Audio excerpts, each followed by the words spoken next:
In today's video, we're going to come into our enemies and add the ability for them to randomly drop something like this heart pickup.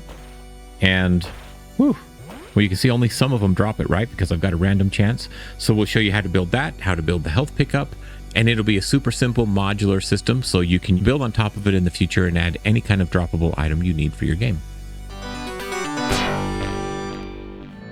Hi, my name is Michael. Join me as we build an epic Metroidvania game in Godot 4 using GD script. This is the Metroidvania Forge.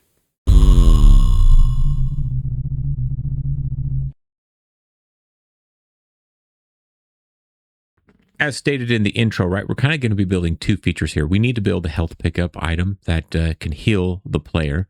And so we'll demonstrate that first. It'll be pretty straightforward. It's just got to be an item that when the player walks into it, it'll heal him. I've also got some requirements that I have for this item that I want to implement, and it would make a good boilerplate for other pickup style items, but I want it to bounce on the ground so that we can have some basic physics implementation. So it's going to have to be something like a character body 2D or some kind of physics node. Okay, so we'll address that. And then once we've got that built, we're going to build the LootDropper system, which is a straightforward node. And this LootDropper node is going to have a simple array of items, so you can add as many droppable items as you want to in this. And each item is going to have configurations for minimum and maximum amount that it can drop. Obviously a reference to what scene we're spawning and dropping, as well as a drop chance.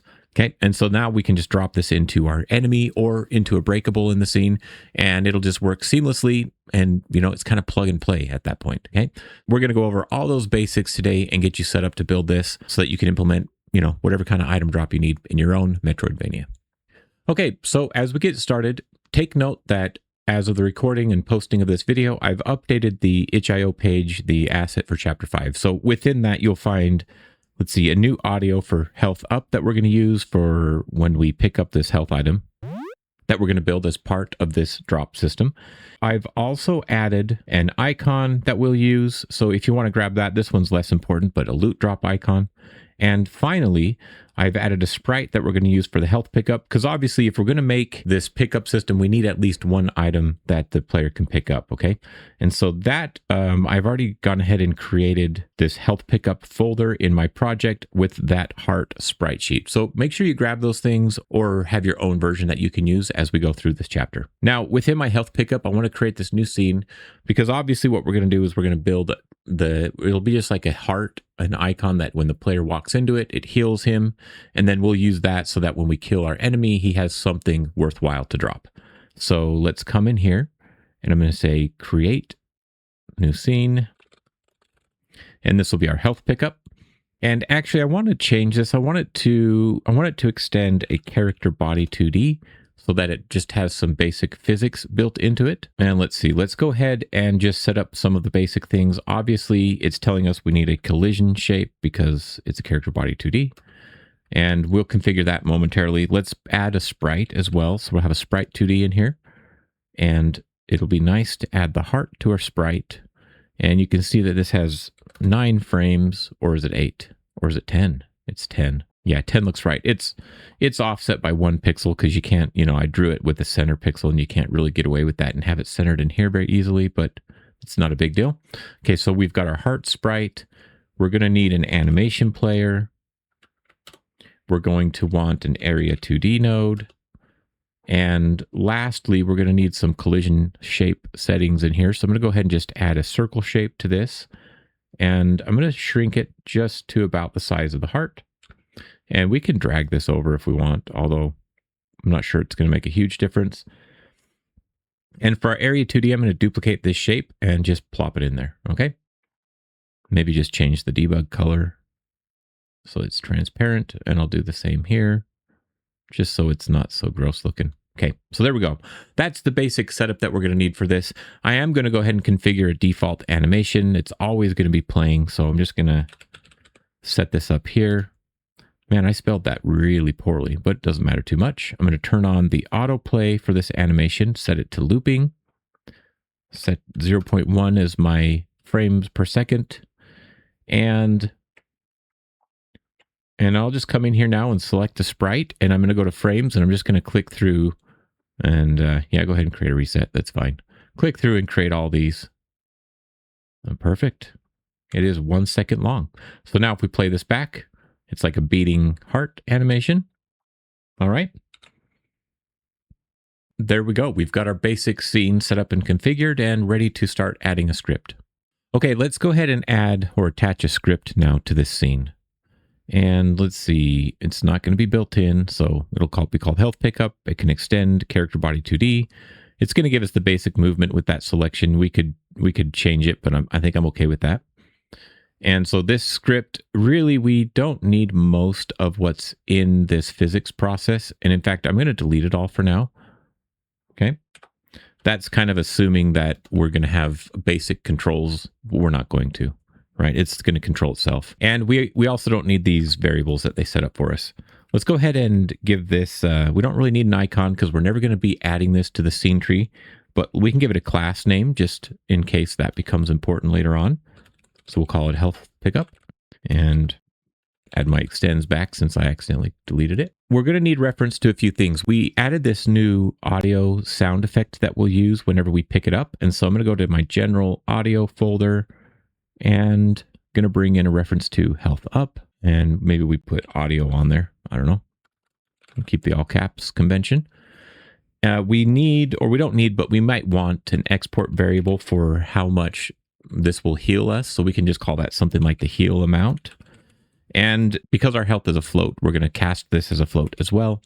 And I'm going to set it equal to 10 by default, so it will heal quite a bit. I want a bounce count because I want this drop to bounce a little bit. And then lastly, I just need to get reference to this Area2D so that we can connect to it. Okay, pretty basic little setup here. And let's go ahead and add a ready function so that we can connect to that Area2D. So function ready. And yeah, all we're going to do in here is grab our area body 2D, and we will we're going to find the body entered, and we'll connect to that. Okay, and then we'll just make a new signal, and I'm going to call it on player entered. Okay, and then obviously we need to create this function real quick. And of course, one last thing is that this will be expecting or passing in a node 2D. That's the body that entered, okay? And there we go. I don't really need this playing here nonstop, do I? So that's our basic script. We're going to just fill out each of these functions a little bit to make it more functional. I guess our ready function's complete, but this pickup's going to be pretty straightforward. Now, a word of advice to those of you who want to have a lot of pickups. What might make sense is to have a generic pickup class that includes some of this code, and then it can be extendable, and so you can extend from that. So maybe you have pickup extends character body 2D, and then eventually you have things like health pickup, coin pickup, magic pickup, things like that. There's some different ways you can do it. That would be useful if you want to reuse some of the code that we're going to have in our physics process, like the basic movement and bouncing that it will do. And then you could just override the onPlayerEntered function to do whatever you want it to do, depending on the type. Okay, but because I'm just going to build this as an example, I'm going to build it as if it's the only pickup in the game, and then that could be homework for you guys. Okay, now when we look at this, I want to look at the physics process, and really we actually did something a little bit wrong here, or we didn't finish setting up our Area2D. The way I'm going to set this up is I want the collision to only look for collision with the player. That way he's the only entity in the game who can interact with it, all right? But then what that means is when we go back to our code, this onPlayerEntered, we can be fairly certain that it's the player. But just to be safe, we could still do a check. So we could say if n is player, right? Just like that. Then we know it's a player class that picked it up. Now, if it is a player, then basically what we need to do is we need to heal him, right? And then maybe get this scene, queue free the scene so that it leaves. And by scene, I mean the health pickup. So it can only be picked up once. So we have the ability on our player to just say HP plus equals. And what we can use is obviously we've got a heal amount on this node. So we can just do that. And if I review this, if I go back to our player class, you can see, let's see, where's HP? We do have a setter function on here. So it clamps the value and it emits a signal to make sure that our UI updates and stuff like that. Okay. So I'm going to go back to the health pickup script. So that's really all we need to do to heal the player. I guess beyond that, there's a couple things we could do. If you want to play an animation, then it might be wise to first disconnect from the signal so that we no longer call it. We can't call it again. Okay, so just a simple disconnect on the Area2D body entered.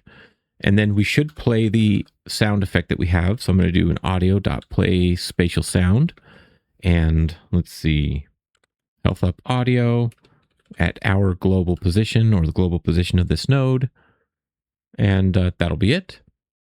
Obviously, we've got some other optional arguments like ignore pool and whatnot, but we don't need those for this.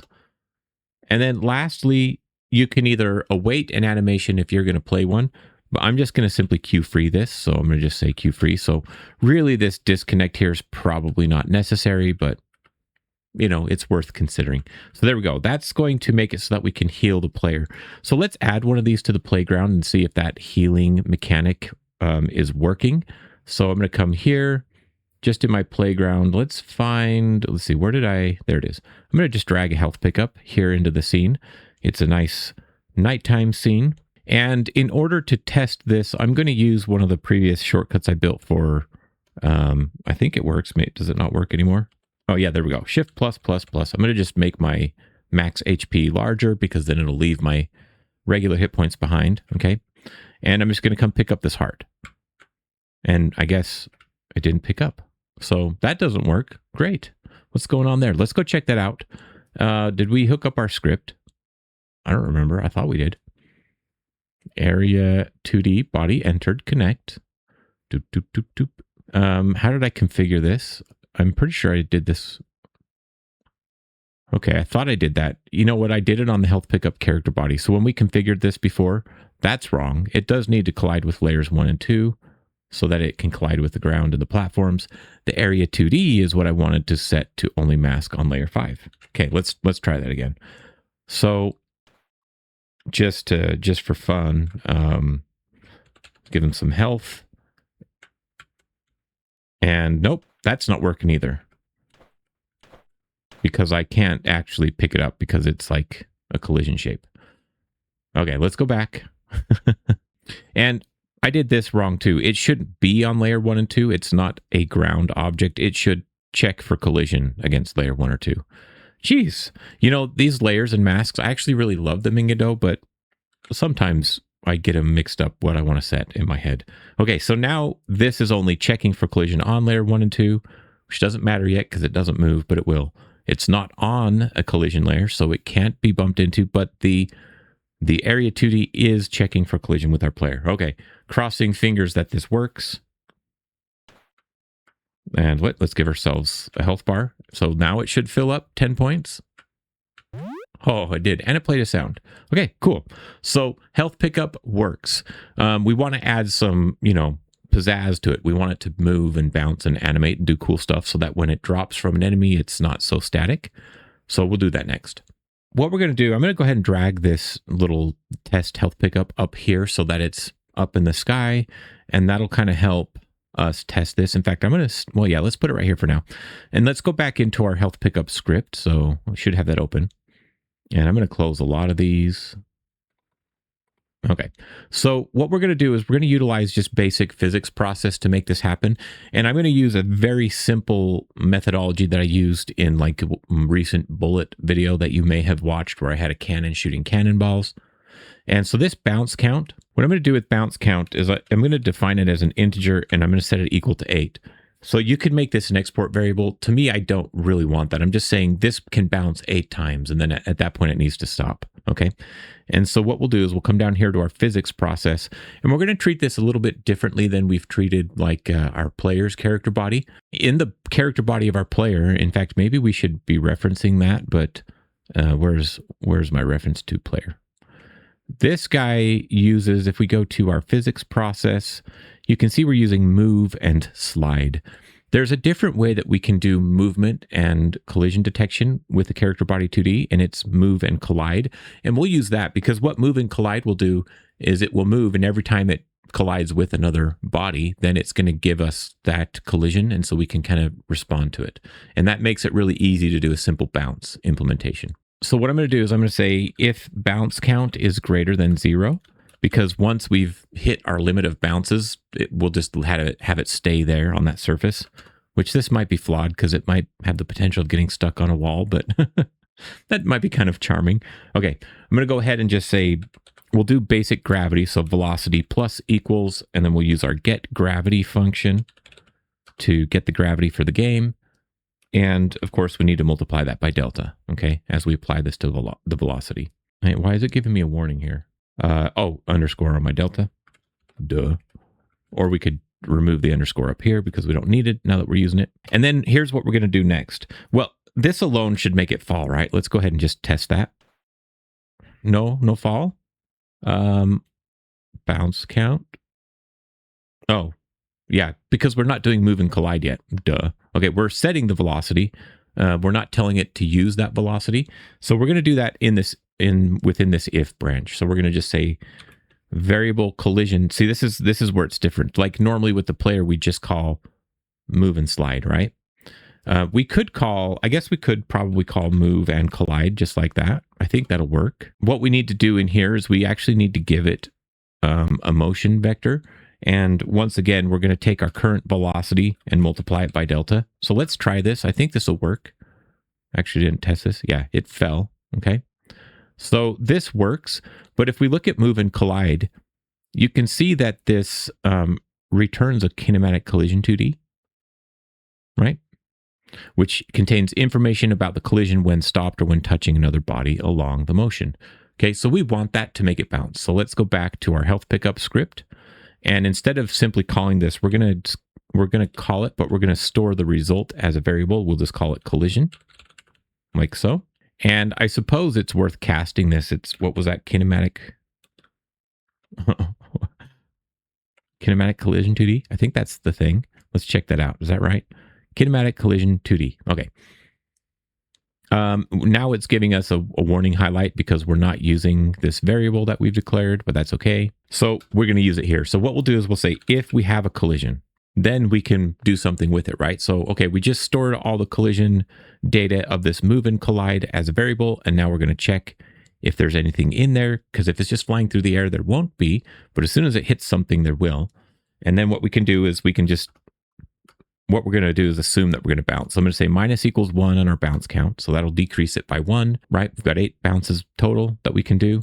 And then what we can do is change our velocity. So we'll say velocity equals, and I'm going to take that same value velocity and use this dot bounce function. Now what dot bounce does, and we can look at the description, it returns a vector bounced off from a line defined by given normal. A normal is like the direction that a surface is facing.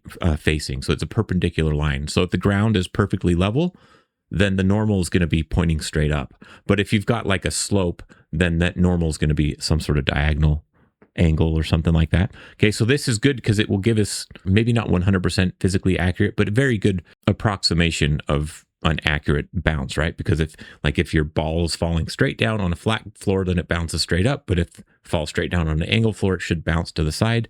We'll demo that so you can see it working. But let's just come in here. So this bounce, it needs us to provide this normal that it's bouncing from. Thankfully, with this character body 2D and using this move and collide, it actually gives us information that we need to determine that normal, that of the surface that we just hit. So what we can do is this collision variable that we've stored, we can say collision dot, and then there's a get normal function just like that. Okay. And you can see this get normal returns the colliding body shape's normal at the point of collision. So if this were a ball colliding with a ball, it would actually check where they collided and get the proper normal from that. So this is really powerful for basic physics simulation. And of course, there's a way to do physics type stuff without having to write hardly any code, but this is nice because it gives us maximum control. And you're going to see we're just about done. We're going to do maybe 1 or 2 other things to modify this, but this is good to go. I'm going to go ahead and save this, and let's just run it and see what happens. There we go. The heart bounces each time it hits the ground. Because we've set the bounce count to 8, it should stop. There we go. Look at the timing of that. Okay, so it stopped bouncing on 8 bounces. Now there's a problem. It's bouncing to the original height that it fell because when we're setting this new velocity, we're just simply setting it to the negative. So if it was falling down 200 pixels per second, now it's moving up at 200 pixels per second. So we want to decrease this. You can make this an export variable. You can do whatever you want with it. I'm just going to multiply this number by 0.45. Okay, so it's going to give it slightly less than half. Now, if we run it again, you're going to see that this heart will kind of just bounce slowly on the ground, just like that. Okay, pretty easy. And if you want it bouncier, you know, which maybe you do, maybe this is more like a 0.75. It's going to let it bounce quite a bit more. And in fact, maybe for the heart, we keep that because that heart looks bouncy. And then one other thing that I like to do, this is going to affect both the X and the Y velocity, but sometimes I like to modify the X just a little bit more to add an extra simulation of like physics of the body touching a piece of ground. And anyway, so I'm going to just go velocity.x. So I'm just going to decrease this just a little bit more. So I'm going to say times equals, and then I'll do the same thing, just another 3/4 of what it was. Okay. But that's all we had to do to make this bounce. And what's cool about this is we know it'll be limited to a certain number of bounces. So it's not going to keep going indefinitely. And then if we wanted to have other code that interacted with this, we could. And this could really be simplified because we don't need this necessarily, right? We could just do it right here. And you could export this value as like a variable up here. So if you're making that generic pickup class that I mentioned, then maybe you just want to have, you know, export and call like bounciness or something like that. Okay. I think it's worth exploring this code because understanding how to work with this velocity and these, you know, move and collide really allows you to do a lot of things, because sometimes you don't want the full physics. Sometimes you want fake physics because it's better for gameplay, right? Okay, so there we go. Now it bounces. Before we move on to the next step, though, I want to just kind of look at this. I'm going to actually plop this heart right above the ground here because it should be a little bit of an angle. Okay, if we look at that. So I'm going to go ahead and run this and let's see if the heart bounces kind of sideways. Yeah, there we go. You see, hit it and bounced over. Okay, so that's kind of cool. Pretty basic simulation, and also the ability for the player to pick it up and heal the player. Okay, so obviously we don't just want our health pickup to be sitting here in the world, but we've made it. We know it works. Pretty straightforward, right? So the next step, and really kind of the heart of what this episode is about, is building this item dropper that we can add to our enemies. And theoretically, you could add this to other things like breakable objects as well, so that, you know, when you break a crate, for example, it can drop items. Okay, so I'm going to go ahead and save this, and we're going to create a couple new scripts to handle this. So let's look at our general scripts folder right down here. I'm going to go ahead and add them right now. I'm going to create two new scripts. I'm going to create one. We'll call it LootDropper. Okay. And I'm going to create a second one that I'm going to call LootData. Now, one thing that we did fairly extensively in the Action RPG series is we made like an item and inventory system that was very heavily reliant on resources for item data. And so this loot data is going to be somewhat similar, but it's going to be like a way simpler form of that. Okay, so if you are curious about that, you could always look back or do some research in how to use resources for you know, making an item system. But what we're going to use it for here is really this loot data is going to help us know what the loot dropper can drop and maybe how many of them can be dropped. Okay. Let me close a few more things again. I've got loot data open. I'm going to go ahead and give it a class name. And this should actually extend a resource. Okay. Because this is a data type class. That's all we really need it for. Now, there's a couple things that we're going to want to add to this. Obviously, we need to have a reference to whatever the item is that this will be created, will be spawned. So like in the example today, we're going to be using our health pickup. So we need a reference to a scene. So we can export that variable. And what I want to do is I want to do the export underscore file. Okay. And then in here, we can give it a filter for the type of file. And I'm going to use .tscn with this star, which is a wildcard, meaning it could have any file name before the .tscn. Okay. So we'll make this is a variable. I'm going to just call it the item. And technically this is a string. It's going to store a string value that references the resource. Okay. And then I'm going to export a few other variables that we can use. And there's a lot that could be done with this. What I want is I want a minimum, should be a variable. I want a minimum number of this item that could be dropped. Minimum.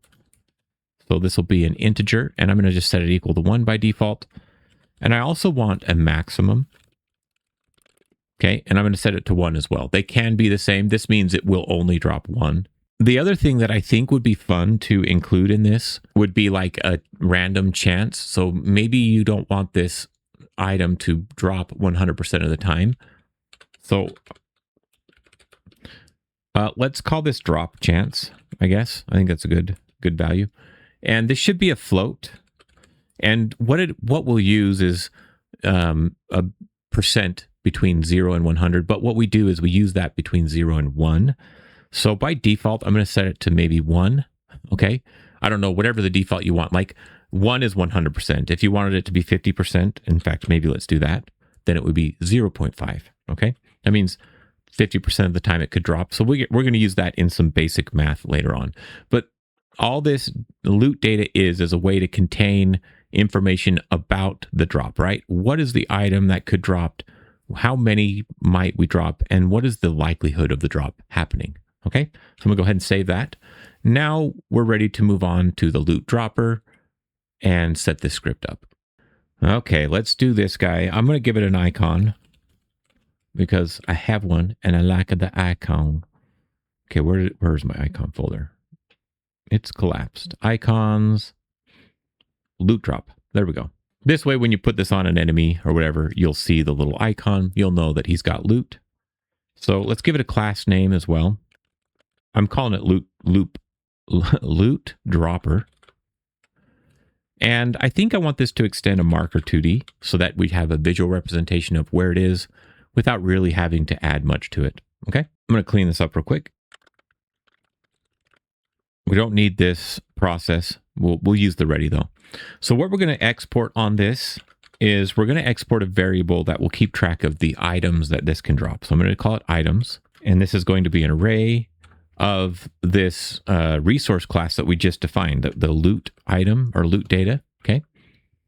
So what this means is any loot dropper can have one or many type of items that it could drop. So maybe you build things like coins, for example, which is a common one that most likely many of you are going to want. What you could do is maybe a basic slime might drop a coin, but it also might drop health, and maybe it could drop both, right? And so you'd have two items in your loot data array. Okay, and so that's that. That's the only export variable we really need on this. In our ready function, we're going to assume for now that this is an enemy. So we'll say if owner is enemy. Okay, we're going to assume that this loot dropper is the child of an enemy scene. And then what we're going to do is just connect to the owner.was killed signal. Okay. And we're going to make a function called drop loot. Pretty straightforward, right? Nothing super fancy going on here, just basic stuff. And there we go. If you are building this to work with breakables, then what we could do, we could say elif owner is breakable, maybe.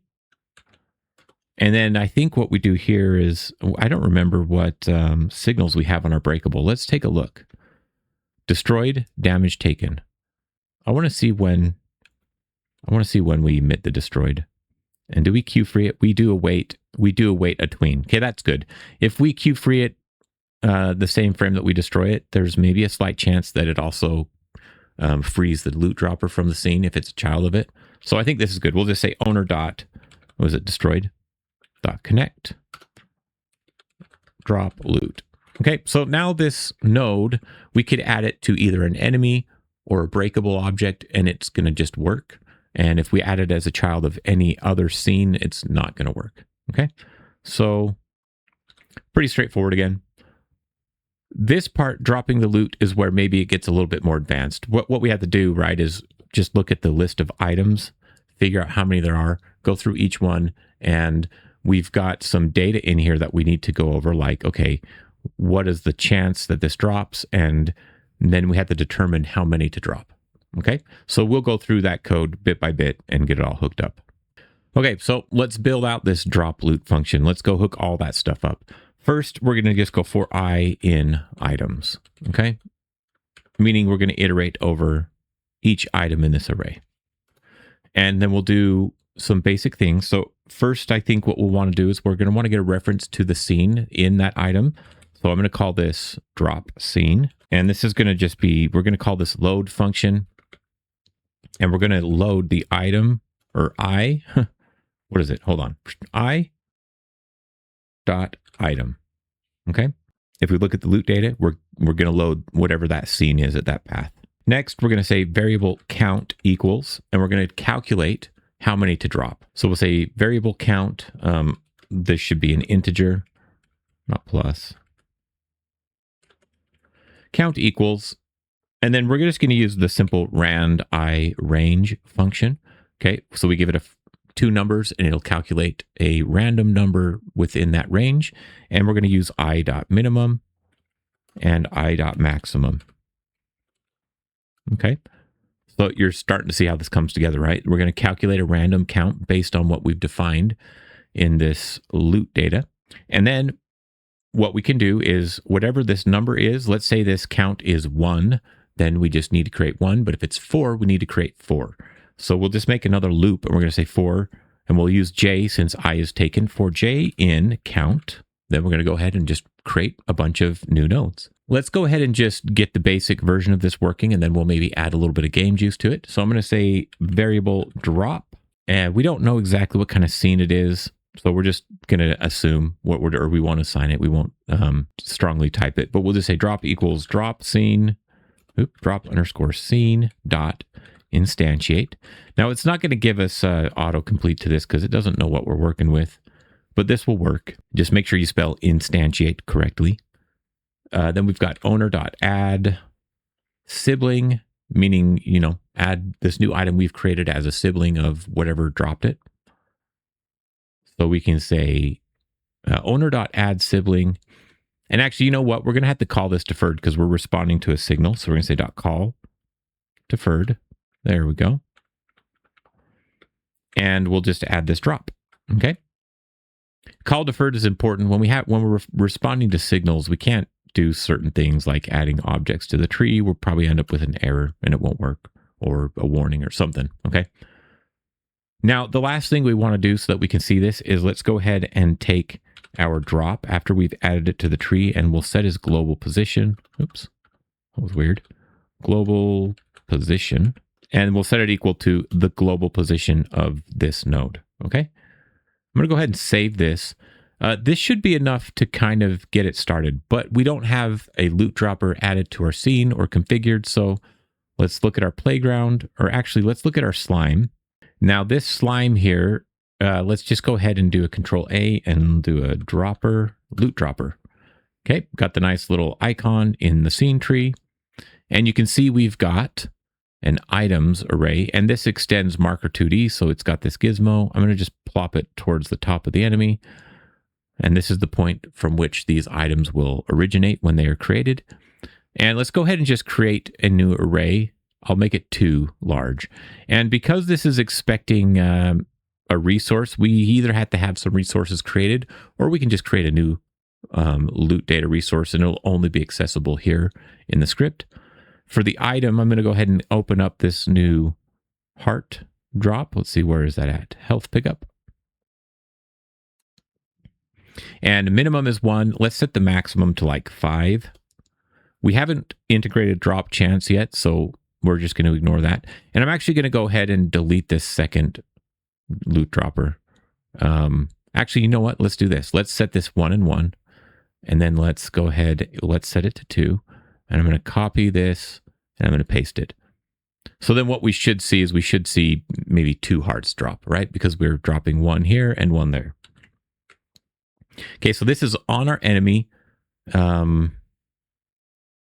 Enemies in our playground. So I think this should work. It might be hard to see that we've got 2 hearts. So I'm going to make my health bar pretty large so we can see if it heals a decent amount.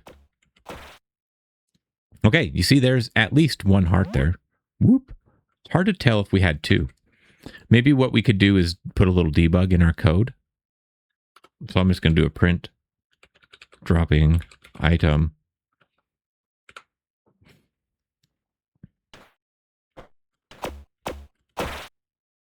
Okay. Yeah, we got 2 drops happen there. They're just in the exact same position, so we can't see them. But voila, it's working. Okay, pretty cool, right? How easy that was to make this. Obviously, it needs a little bit more work so that it's cool and we can add the randomization. So let's work on, I think what would be best right now is to work on the game juice of this just a little bit, because it's hard to tell how many we're dropping and if that's successful when they're all stacked. Okay, now this next bit of code assumes that our drop is a character body 2D, right? And in fact, maybe what I'll do is I'll just cast this as a character body 2D. You know, if you're defining or designing different types of item drops, you want them all to extend from the same kind of root node. Because if they don't extend from a character body 2D and they don't support what we're going to do next, then you're just going to run into errors, because we're going to be accessing the velocity of this object. If it's a node 2D, it doesn't have a velocity property, so you can't set it. You'll just get an error, right? So what we'll do is we'll say, well, we can define it here. Alternatively, you know, if you want it to be robust and maybe only work with character body 2Ds, we could put this in a check. So we could say if drop is character body 2D, right? We could do it like that. That's another way to handle this, so it only applies to certain drops. I think it would be better to make sure they are drops, but either way, this is safer. What we can do is just set our drop dot velocity, and that's just expecting us a vector 2. And what we want is, I'm going to go ahead and just make a random velocity for these, so it should go up and then in a random direction to the left or right a little bit. So the first component of our vector 2 is the x component, so we can do a random, maybe random f range here, and we could say that this is from -50 to 50. Okay, so just a little bit of x velocity. And then next we'll do another random range. This one is for the y velocity, which is up and down. And this is going to need to be a larger number if it's going to be enough to make it move. So we'll start at -200, negative being up in our world space, up to -400, or, you know, down to -400. But that's twice the magnitude. I'm going to go ahead and save this. And just with this line of code here alone, we're going to make these move. So I'm going to go back to my slime, and I'm actually going to clear one of these out. And instead of doing that, I'm going to do minimum of 1, maximum of 6. So we'll get anywhere between 1 and 6 hearts this time. And this will be us testing that code. Doink, doink. Nice. We got 3. Okay. Worked out pretty good. And because we've got that velocity, they didn't all stack on each other. Now, of course, potentially maybe you do get some that stack, but the chances are pretty slim with as much variety as we've got between the two axes of velocity movement. So, you know, that's a pretty good way to handle that, I think. And it's kind of cool that we've got just nice movement with such simple code. Now, I guess the last thing that we can do with this drop is introduce the randomizer to randomize if we even get a drop to begin with, because maybe a slime only drops a heart 25% of the time, right? Okay, so there's a pretty simple way that we can determine this. Let's review what we've got. We've got a drop chance, and it's going to be a float, so that's like 50%, right? And in order to test this, I'm going to come to my playground, and I'm actually going to add several slimes in, and I'm going to set these slimes to 1 health, this guy down here, and every subsequent slime, just so it's easy to test. We need like an enemy spawner maybe. Oh man, there's so many. Okay. These guys are going to kick my butt. Oh, they're all facing left on start. I don't think I want that. 9 up to these. Let's make these facing. Oh, yeah, okay. I'm getting all confused. I'll make some of them face left on start just so they're not all attacking me instantly. Okay, because I think I set face left on start in here as like the default. Don't do that, guys. That just made it confusing. Okay. Okay, so we've got a scene here. We've got a whole lot of slimes. We should be able to kill them in 1 hit. Right now, they're just dropping tons of hearts. Oh my gosh, so many hearts. Pretty cool. What did I do with these guys though? Now, come on, Michael, get a grip, dude. Face left on start, check. Dink, dink. Let's make a couple of these again. face left on start, face left on start. Okay, here we go. Okay, so this is all set up. We know that these slimes are kind of working. The vision cone is an eyesore on this level, but that's okay. We'll deal with that later maybe. It is useful to see, you know, if you don't know. Let's go ahead now and go back to our script and go to our LootDropper. So what we need to do is we don't really need to do any of this code if we're not going to drop the item. So what we can do is before we determine that, we can do a check. So for each item in our array, we'll do a check. We'll do a calculation to see if we should drop it. So we'll just do an if. We'll say if I dot drop chance. Okay, so this is, I want to use a different number. Let's say this is 0.25 by default, okay? Because 0.5 makes it confusing. Okay, so if our drop chance is less than or equal to, and then we're going to say random f. Okay, so random f is going to give us a random floating point value between 0 and 1, inclusive. Okay, so that's why I use this for our percentage, just a decimal, right? This is just a little bit quicker than doing a range. And you'll find if you're not used to this yet, you'll find that it's pretty common to just use this format, 0 to 1, for percentages and things like that. Okay, so what we're going to do, we're going to get a random number between 0 and 1. It's random, so it could be any of those. And if our drop chance is 25% or 0.25, then we'll only drop if this random number is less than or equal to that chance. So if it's anything higher than 0.25, then we're not going to drop. Okay? I think that's making sense, right? And did I get that right? If it's less than the random number? Yeah. So instead of passing, though, what we can do is we can use the continue right here. And what continue will do is for this for loop, it'll just move to the next item in the list. Okay? So this means that our drop chance is going to be applied per item in the droppables. Now let's go ahead and run this.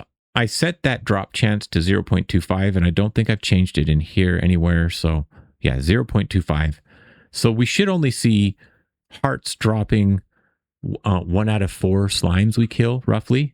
Let's go ahead and test it out and see if that works.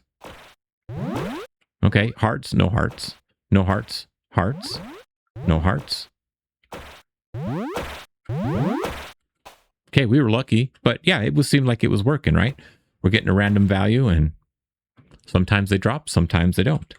Obviously, it's kind of goofy when you drop a whole bunch of hearts, so I'm going to go ahead and change this back to 1. And we'll just run this one more time.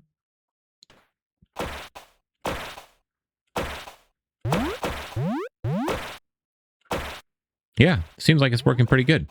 Oh, I just realized that I didn't test out using this with a breakable. So let's do that real quick. Let's go ahead and add a breakable to the scene. That'll be a good way to start. I'm going to add one of our crates. It's a scene. Okay, and whoop, there he is. Okay, now this crate, I'm going to just plop him over here.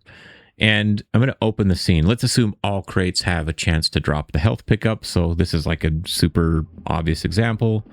In fact, instead of adding a loot dropper, I'm going to come over here to my slime. I'm just going to copy that and paste it. Okay. And he's already set up to drop one item, which is this health pickup, a 25% chance. I'm actually going to increase the chance to 100% because I just always want it to drop. And I'm going to go ahead and save this. Go back to our playground. So yeah, this should drop us a heart. Let's go ahead and test it out. See how it works.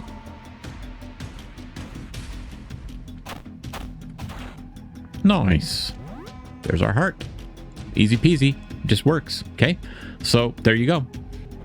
And there we have it. We've built a basic healing item plus a dropper mechanic that we can use to make these enemies drop it. Now, your homework obviously is to build upon this, and I think you're going to have to determine what that looks like for your game. If you've got other stats like magic points or stamina that need replenished throughout the game, then it would make sense that your other drop items could include, you know, consumables or whatever, pickups that recharge or refill that resource within the game. Alternatively, it could be things like coins. Now, if you want a really robust item pickup system, then I recommend you check out how to build a resource-based inventory. You could look at the action RPG series. It's not going to be a one-to-one fit necessarily, though.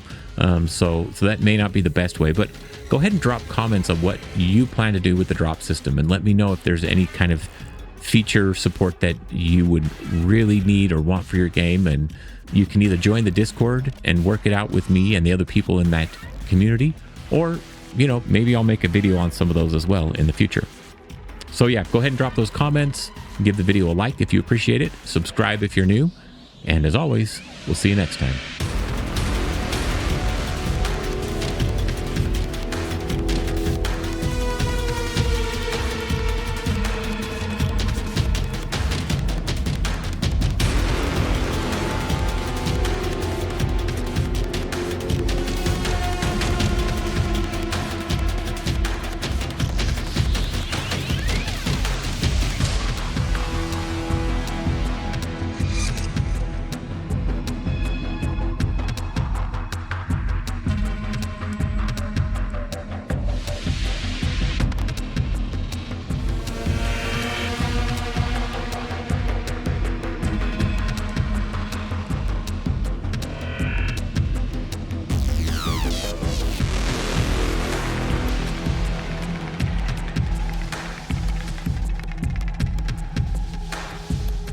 Okay, you little slime.